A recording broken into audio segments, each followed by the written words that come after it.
दिल्ली सरकार द्वारा आज बुराड़ी पुस्ता रोड पर राहगिरी का आयोजन किया गया। युद्ध प्रदूषण के विरुद्ध मुहिम के तहत नाइबरहुड राहगिरी का आयोजन दिल्ली सरकार द्वारा पिछले कुछ वक्त से किया जा रहा है। इसका मकसद पर्यावरण में सुधार लाना और पोल्यूशन को कम करना है। सुबह सुबह जब लोग अपने घरों से शहर के लिए निकले, उस वक्त लोगों को जागरूक करना इसका मकसद था। राहगिरी का ये कार्यक्रम बाबा कॉलोनी के पास पुस्ते पर किया गया। इस दौरान yoga, Zumba, music band, singing आदि कार्यक्रम किए गए। लोगों को प्लास्टिक की थैलियों का प्रयोग कम करने के लिए व रेड लाइट पर सिग्नल रेड के दौरान गाड़ी बंद करने के बाद भी जागरूक किया गया। विनय जी, कैसे कहेंगे आज से कार्यक्रम को, लोगों को कितना फायदा होगा? जागरूकता जो फैलाने की कोशिश है वो आपको क्या लगता है कितनी सफलता मिलेगी? नहीं, पूरी सफलता मिलेगी। आज देखा लोगों की अच्छी संख्या थी यहाँ पर, और दिल्ली सरकार बहुत टाइम से इसको कार्यरत है, प्रयास कर रही है कि लोगों को समझाने के लिए प्रदूषण को कैसे रोका जाए। तो बहुत एक अच्छी पहल है दिल्ली सरकार की कि प्रदूषण को कैसे कम किया जाए, गाड़ी का कम से कम इस्तेमाल किया जाए, साइकिल का इस्तेमाल किया जाए। और जो ये जगह है, ये बहुत अच्छी जगह है इस चीज़ को समझाने के लिए। हरियाली भी यहाँ पे बहुत है, और जैसे देखा विधायक जी ने एक वो संदेश दिया साइकिल पे आके, तो यही है कि लोग ज़्यादा से ज़्यादा जागरूक हों, व्हीकल का कम से कम प्रयोग करें, जितना जरूरी हो उतना ही ज़्यादा करें। तो साइकिल का इस्तेमाल करें, या फिर छोटी आसपास की जगहों पे हम देखते हैं कि लोग साइकिल या स्कूटी लेके जाते हैं, तो वहाँ पे हम पैदल जा सकते हैं या साइकिल का प्रयोग कर सकते हैं। तो किस तरीके से ये प्रोग्राम प्रदूषण से लड़ने के लिए सही साबित होगा और लोगों तक जो मैसेज पहुंचाना है वो पहुंचाया जाएगा? आप लोगों का क्या प्रयास रहेगा आगे के लिए? देखिए, दिल्ली में जब से केजरीवाल की सरकार आई है, आप देख सकते हैं कि जो प्रदूषण था कम से कम 25% घट गया है। और इसी तरह से ये मुहिम चलाया जा रहा है, राहगिरी फाउंडेशन की तरफ से चलाया जा रहा है दिल्ली सरकार के माध्यम से, जो कि यहाँ पे दिल्ली को प्रदूषण मुक्त करना है। जैसे कि अभी आपको बताया उन्होंने, अभी बताया बैठ में भी, कि अगले 2 से 3 साल में 25% प्रदूषण और कम कर देंगे। तो मैं दिल्ली वासियों से निवेदन करूँगा कि आप सभी जहाँ भी गाड़ी रेड लाइट हो वहाँ गाड़ी ऑन ऑफ कर दें, और जब हरी बत्ती हो तब ऑन करें। इससे कुछ ना कुछ आप दिल्ली के लिए प्रदूषण मुक्त कीजिएगा। जितना ज़रूरत हो सके उतना ही गाड़ी का यूज कीजिए। हो सके जहाँ तो पैदल भी चल सकते हैं, उससे आपका बहुत फ़ायदा है, शरीर का भी फ़ायदा है, और प्रदूषण को कम करने में भी आप लोग सहयोग कीजिएगा।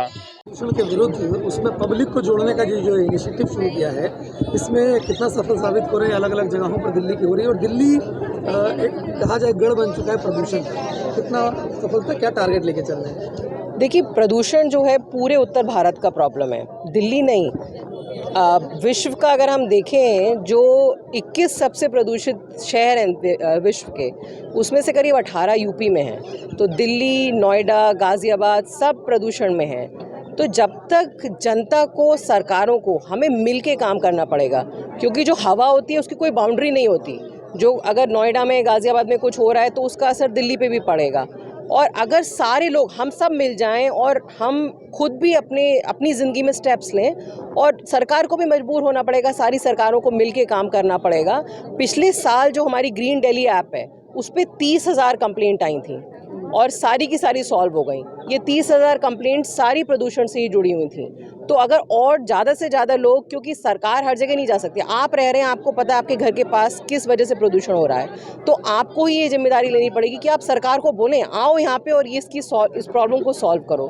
तो इसके जरिए जितने से ज़्यादा लोग मिलेंगे, दिल्ली में प्रदूषण उतना कम होता जाएगा। पिछले 7 साल में जब से केजरीवाल जी की सरकार बनी है, दिल्ली का प्रदूषण एक्चुअली 25% कम हुआ है, और हमारी पूरी कोशिश है कि अगले 3-4 साल में इसको और 25% कम करें। एक खुशकिस्मती है कि जिस जगह पर हम हैं वहाँ लोग स्वच्छ हवा लेने के लिए आते हैं।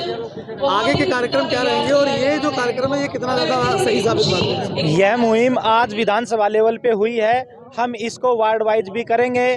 अभी आप देख रहे होंगे कि नगर निगम के चुनाव हैं, तो हम उसके साथ में पर्यावरण के लिए भी लोगों को समझाएंगे। जगह जगह पेड़ लगा रहे हैं, हमने पहले भी लगाए हैं और लगाएंगे। और क्योंकि पर्यावरण सबसे बड़ी समस्या है दिल्ली वासियों के लिए, पर्यावरण के लिए जो कदम उठाए जाएंगे, दिल्ली सरकार भी उठा रही है, NGO के द्वारा भी उठाया जा रहा है, और सोशल मीडिया के माध्यम से, फेसबुक से और न्यूज़ के माध्यम से हम लोगों को जागरूक करेंगे। और देखिए, दिल्ली सरकार लगातार प्रयास करती रही है। आपने देखा युद्ध प्रदूषण के विरुद्ध, आपने देखा कि किस तरह से red light of red on गाड़ी ऑफ का कार्यक्रम था। ग्रीन ऐप के जरिए लोगों को अवेयर करने की कोशिश की कि कहीं का पॉल्यूशन हो रहा है तो उसको कैसे ठीक किया जाए।